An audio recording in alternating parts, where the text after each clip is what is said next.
Hello and welcome. Kamusta kayong lahat dito mga kapatid kong star viewers? Welcome back and thank you po sa lahat ng mga sumusuporta dito sa aking YouTube channel, The Star to Kintaro.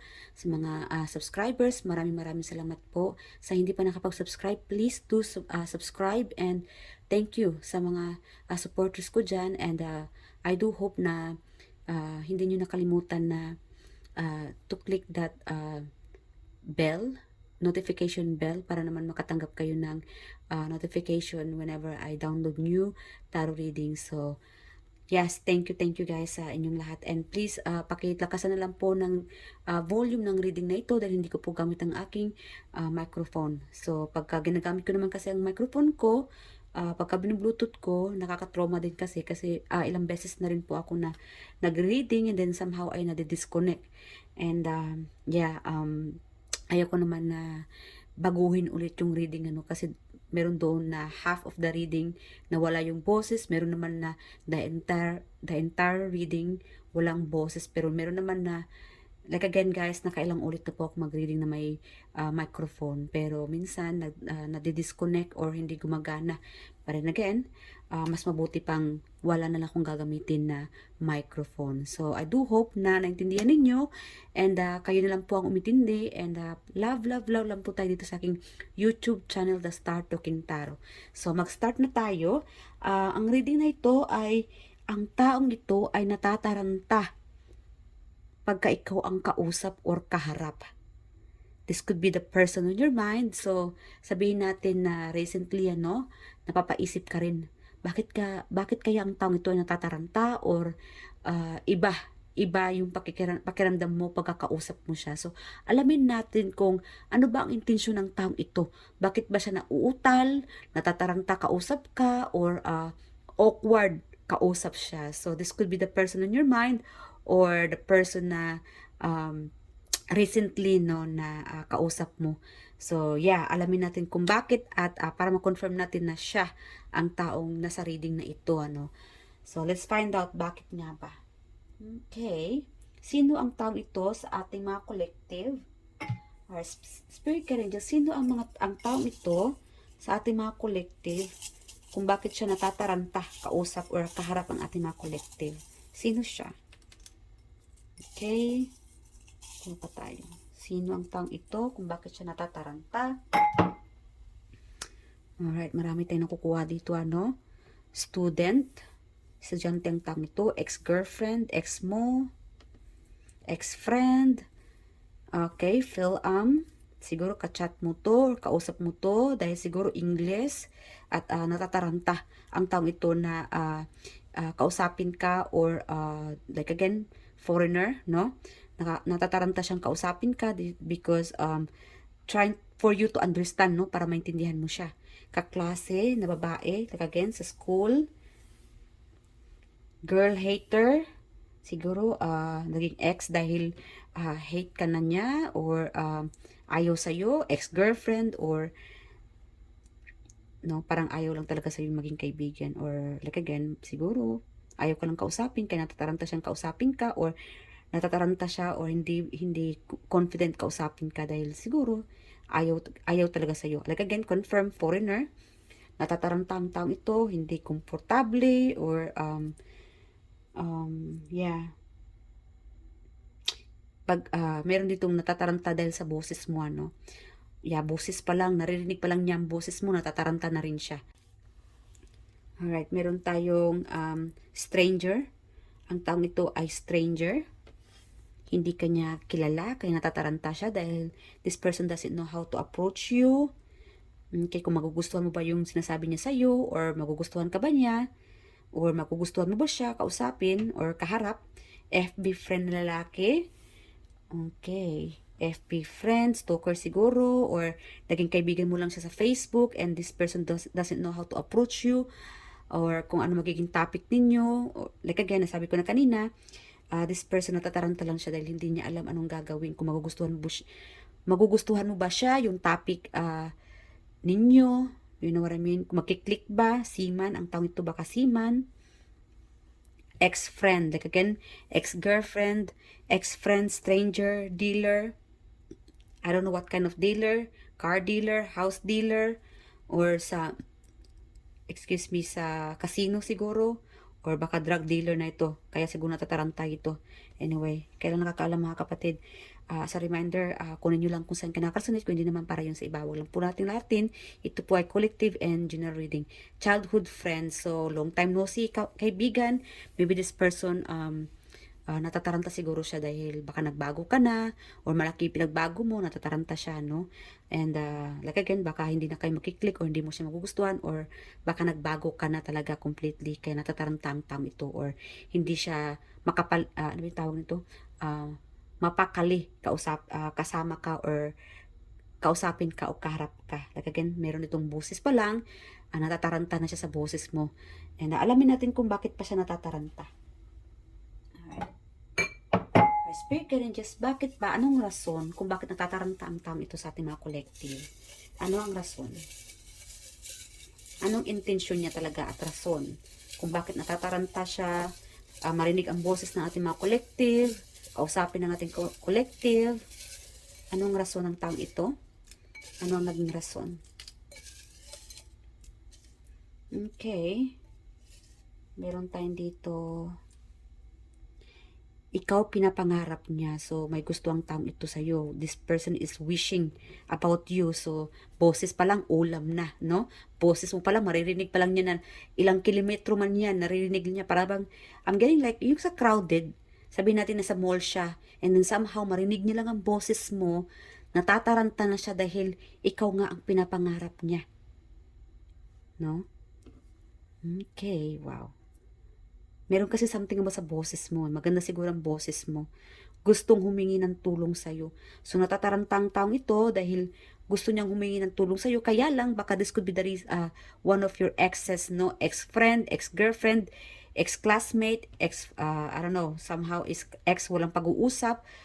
Kaya lang ay natataranta siya kung paano harapin ka, paano mag-start ng conversation sa inyo, kung hihingi ng tulong, ano, gustong i-date ka, like again, ang taong ito may gusto sa'yo, no, gustong i-date ka, pinapangarap ka ng taong ito, meron pa, natatakot siya sa'yo, no, so, it could be childhood friend, Facebook friend, like again, stranger, may nakuha ko kaninang stranger, nasa ano yun, okay, yeah, stranger, natatakot sa'yo, alright, so, this person doesn't know much more about you, kaya natataranta siya, ano pa, okay, gustong ligawan ka. Like again, may gusto ang taong ito. May plano siyang ligawan ka. Pinapangarap ka, no? But this person doesn't know how to start. Like again, parang inlababo ang taong ito kaya natataranta siya. Meron naman dito na hindi siya mapakali dahil sa, siguro wala sa mood. Yeah, pagkakausap mo ang taong ito, parang wala sa mood. Something na parang absent-minded siguro ang taong ito. Or somehow natataranta siya dahil baka anong tawag nito? Kasi pag ang tao wala sa mood, hindi alam anong gawin. Especially kung partner mo or close friend mo, no? Lalong-lalo na wala siya sa mood, tapos ikaw ay biglang lumapit, kausapin siya, and then baka ma-misunderstood mo yung taong ito. You know what I mean? So, baka ma-misunderstood mo siya. So, natataranta siya. Yun nga ang rason niya. Wala sa mood, kaya natataranta siya dahil this person doesn't want you to na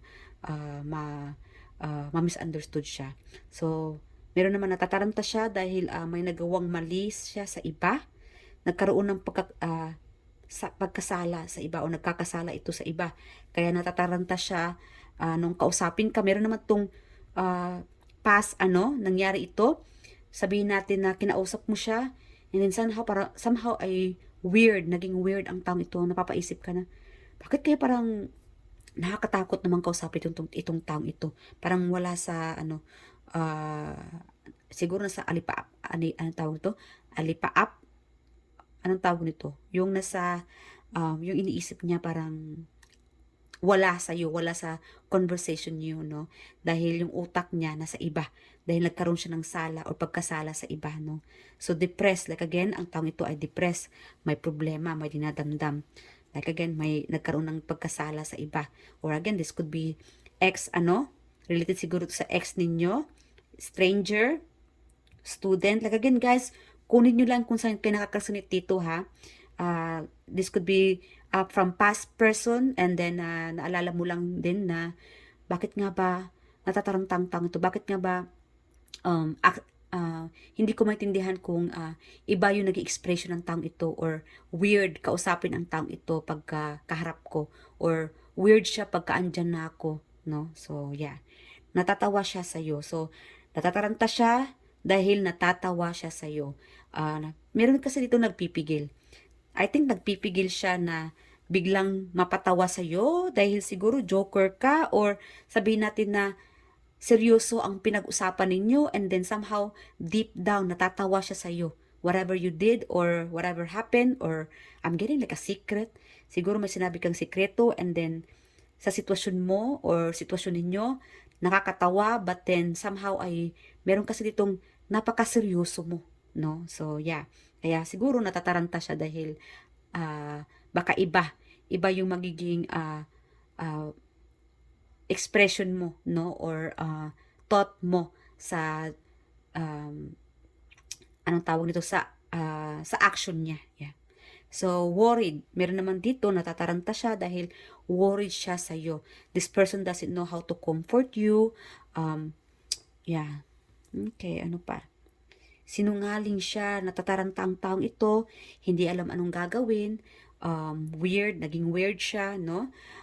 Unexplainable dahil merong mga sinasabi sa'yo or binabanggit sa'yo na hindi totoo, or pinagsisinungalingan niya, no?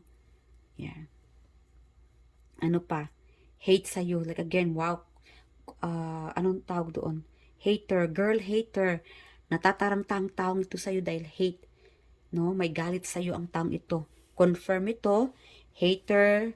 Maybe this person's sending you an evil eye. So, watch out for those people, no? Lalong-lalong sa school, sa katrabaho, or mga evil eye, mga haters, mga exes ninyo, ayaw niyo na sa'yo, hate, or lalong-lalo pag nagkita kayo sa daanan, sa social media, nakita mo yung siguro pag nakita niya yung itsura mo sa mga post ng iba, hate, no? May ayaw sa'yo, yeah, natataranta. It's not just to see, meron kasi dito na nakukuha ko yung vision dito na kahit nakikita ka niya sa social media or sa daanan, natatarantang taong ito, makita lang yung mukha mo or maririnig lang yung boses mo, para bang nanginginig ang kanyang katawan, or I don't know, something about like shivering, no? So nanginginig ang kalamnan. I don't know, somehow I hate talagang ang taas-taas ng ng taong to, disgusto sa iyo. I don't know what you did or what happened or what went wrong, kung bakit hate sa iyo ang taong ito. Alamin natin kung bakit ba ayaw sa iyo ng taong ito, hate. Talagang para bang pagka nakita niya yung kasama mo sa Facebook niya, no? Close agad, naglalag out agad ang taong ito. I don't know why I get that energy. Talagang ayaw na ayaw sa iyo. May sakit siya. So meron naman dito na natataranta, um, distracted ang taong ito dahil may sakit siya. May iba siyang iniisip. Yeah, dahil sa pakiramdam niya na hindi maganda, no? So, meron kasi ditong, yung pagkakausap mo siya, naging weird lang yung reaction niya, parang natataranta, nanginginig dahil hindi maganda ang kanyang pakiramdam. Alright, so this could be the reason, no? Yung iba dito na napapaisip, bakit nga ba parang ang weird naman ng kaklase ko kanina or katrabaho ko, biglang nanginginig or natataranta or unexplainable yung itsura niya habang kausap ko. You know what I mean, na yun pala ay may sakit pala ang taong ito. May ibang hindi magandang pakiramdam that time. Kinikwento ka sa iba. Yeah, so kinikwento ka ng taong ito sa iba. I don't know what this person talk about you. Ikinukwento ka niya sa iba. Alamin natin kung anong kinikwento niya sa iba, no? Okay, sana forever na kayo. So, ikaw ang pinapangarap ng taong ito. Ito naman yung ina-admire ka. Na sana, this could be your current partner, no? Pinapangarap ka na maging forever na kayo. Ikaw talaga ang pangarap niya. Alright. Yeah, so meron ditong nagsisinungaling. Sana ba yun? Hindi siya nagsasabi ng totoo. Sana ba yun nawala? Okay. So yeah, be careful about this person, kaya natatarantang taong ito. Watch out about their actions, ano, yung masisense mo yun eh. Makakaramdam ka ng taong ito ay nagsisinungaling. So, siguro, nafe-feel ng taong ito na ramdam mo na hindi totoo ang sinasabi niya. Ramdam mo na um, this person is not telling the truth because you could be psychically, no, psychically nakukuha mo siya, nakukutuban mo ang taong ito. You are just, you know, kind of person na mataas yung psychic ability mo, or somehow ay nasisense mo lang talaga na ang tao ito ay nagsisinungaling sa iyo. But this person not comfortable dahil alam niya na nagsisinungaling siya at kaya natataranta siya. Dahil baka mag-catch up mo, no? Or mahulihan mo siya na sinungaling pala siya. Or hindi pala totoo ang sinasabi niya sa iyo. So, meron naman dito, yung iba, may problema siyang kinakaharap. Like again, ang taong ito, hindi siya naging komportable, kaharapin ka, kausapin ka, somehow ay distracted siya, no, dahil may iba siyang iniisip. May problema siyang kinakaharap at that moment. Kaya, hindi siya komportabling kaharapin ka or kausapin ka. Meron naman dito nabubwisit sa'yo. So, I'm getting like plastic ang taong ito. Kausap mo nga pero hater. Ayaw sa'yo, nabubwisit sa'yo. Like again, watch out about this evil eye. Maybe this could be the reason na kinukwento ka niya sa iba. Alright? So, alamin natin itong hater na ito, anong kinikwento niya sa'yo sa iba. Or spirit guardians, itong hater na ito sa ating mga collective. Anong pinikwento niya sa ating mga tungkol sa ating mga collective sa iba. Itong hater sa ating mga collective. Okay. Five of Pentacles siguro dahil okay, hater, no? So, kinukwento ka niya sa iba dahil humihingi ka ng tulong, which is a lie. I'm getting like nagsisinungaling ito.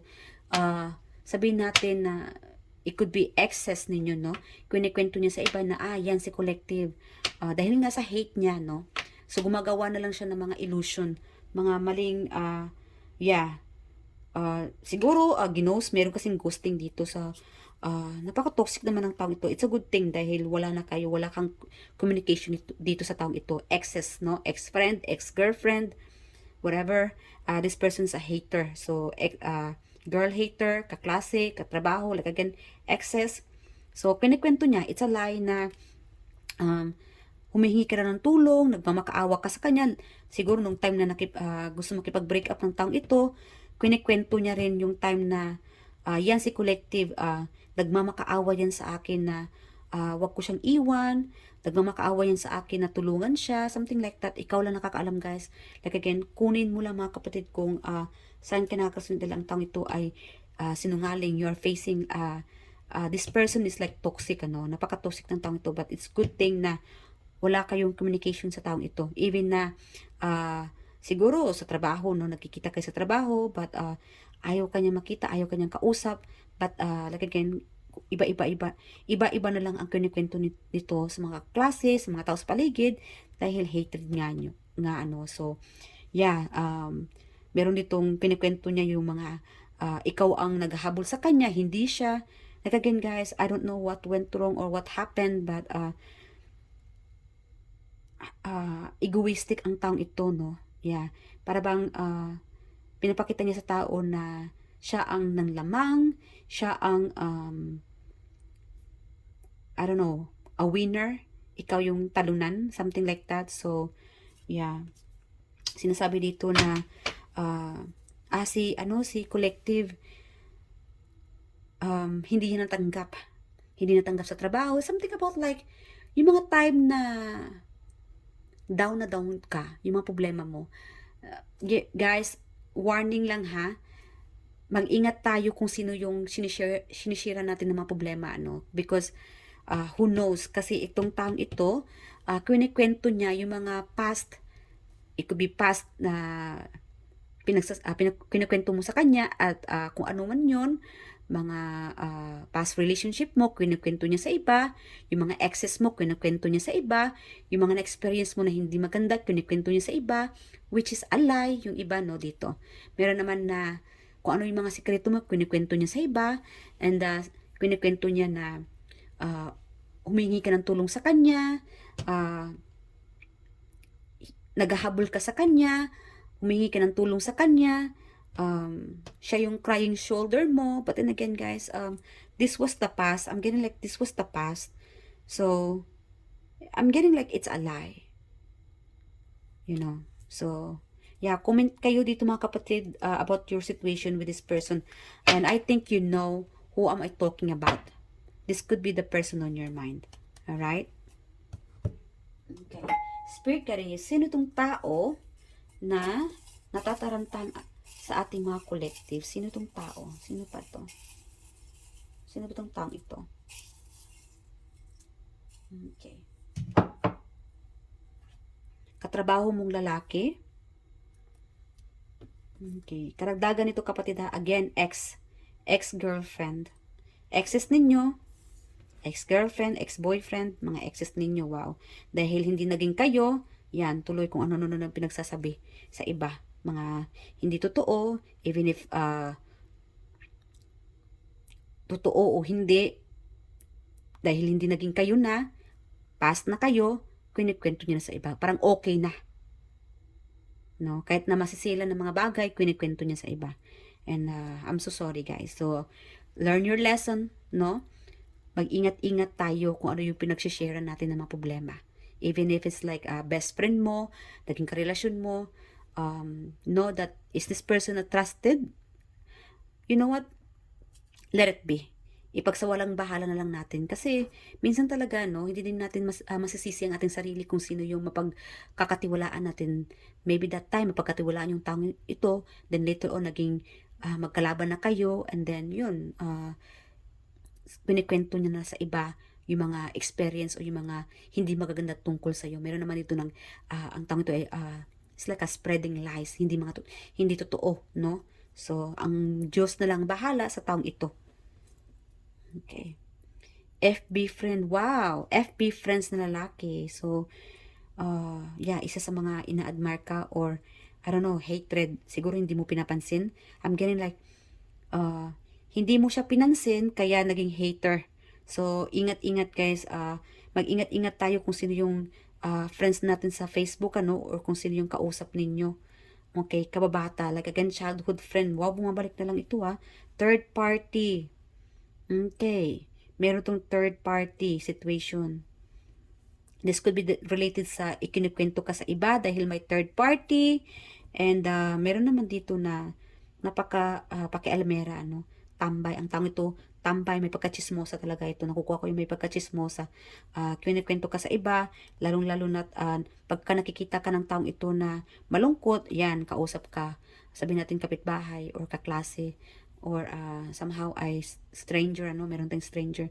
O, ano nangyari sa'yo? Hindi nga alam ng taong ito yung buong story, pero gustong malaman. Meron kasi ditong natutuwa, no, na nakakasagap ng mga storya tungkol sa'yo. So, be careful kung sino yung sinishare mo ng problema. Dahil itong taong ito ay kinukwento ka sa iba. Like again, wow, bumabalik itong childhood friend. Siguro childhood friend mo, kinukwento ka niya sa iba. Whatever it is, this could be related sa mga naging problema mo na siguro childhood friend mo noon, mahirap lang kayo, sabi natin mahirap lang kayo nung time na down ka, kayo ang magkasama, and then ngayon may nagbago, no? So, kinukwento ka niya sa iba dahil nagbago ka na, ngayon na mas mapera ka na, mas magaling ka na sa kanya, mas angat ka sa kanya, something about na a childhood friend, meron kasi itong misunderstand or misjudge you dahil hindi ka na tulad ng dati, something like that. Nakukuha ko, ex-coworker, kwento ka sa iba, so mag-ingat-ingat kayo sa taong ito, no? So, yeah, hayaan na lang natin sa universe ang bahala sa mga taong sumisira sa inyo. Ang importante, maliwanag or yeah, wala kayong ginagawang masama sa iba, no, or sa kapwa ninyo. You just doing your best, nagtatrabaho ka ng maayos, nag-aaral ka ng maayos, and hayaan mo na lang or hayaan na lang natin, let go, let God, and sa universe na bahala sa mga ganitong tao. So let's get the advice from the universe about this person. Okay. Our spirit guide angels, I do hope nag-enjoy ka sa reading na ito mga kapatid ha. Medyo bitin sa iba. Kunin nyo lang guys kung saan kinakarasunita, no? So, alamin pa natin bago mag-end yung reading natin before yung advice. Okay, so, yeah, malakas talaga ditong sinungaling na tao kaya natataranta siya dahil alam niya na siguro nagigilty ang taong ito, no? Dahil alam niya na, I don't know, nagigilty siya dahil kinikwento ka niya sa iba. Nagigilty siguro dahil nagsisinungaling, nagigilty siguro dahil yung mga sekreto mo sinasabi niya sa iba. Like again, si universe na ang bahala sa kanya because if you trusted this person na wag mong sabihin sa iba, well, this person is not doing their promise. Yeah, so yeah, tuloy nagigilty siya, but then again, si universe na ang bahala. So let's find out more about the initials about this person. Our spirit guides, sino tong tao na natataranta sa ating mga collective? Sino tong tao natataranta sa ating mga collective? What about sa may gusto sa ating collective? Sino tong taong sa may gusto sa ating mga collective? Pinapangarap ating collective? Sino siya? Meron tayong letter S, C, and E. Okay? Could be secretary, security. Okay.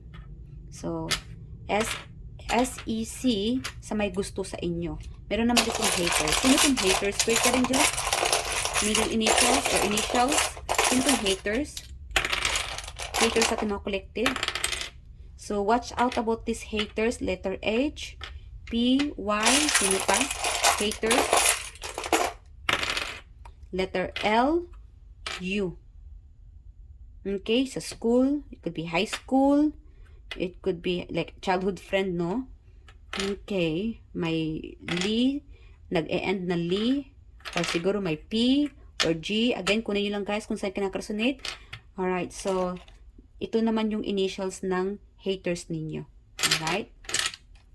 So, let's find out the advice from the universe about this person. Spirit guardians, ano ang advice mo sa ating mga collective para sa taong ito? Okay. Alright. So, meron naman dito na it's a gift. It's a gift from the universe. Meron itong soulmate. Okay, like again, this could be about, I'm hearing like, tulungan mo siya. Okay? There's a reason kung bakit nakilala mo tong taong ito or kausap ka. Dahil meron ditong malaking tulong, no? Maybe, like again, the reason, it's part of your soul journey na makilala tong taong ito. There could be a commitment. It's a gift from the universe, no? Na makausap ka ng taong ito. It's a gift from the universe na maging kayo with this person. This could be the person na a soulmate. Soulmate connection sa taong ito. And like again, this could be like ikaw ang pinapangarap niya, gusto makasama ka habang buhay, baka meron itong magkaroon ng meant to be or forever. Or this could be your current partner at this moment. Meron itong pagtatagpo yung iba dito. Like again, meron naman dito, could be seaman, foreigner, at distance. But then again, si universe ang gumagawa ng paraan para kayo ay magtagpo at mag-usap. Kaya ang taong ito ay natataranta dahil it's about like a soul feeling, no? Yung soul bond. It's a gift from the universe. Kaya nagkakilala kayo at nag-usap kayo.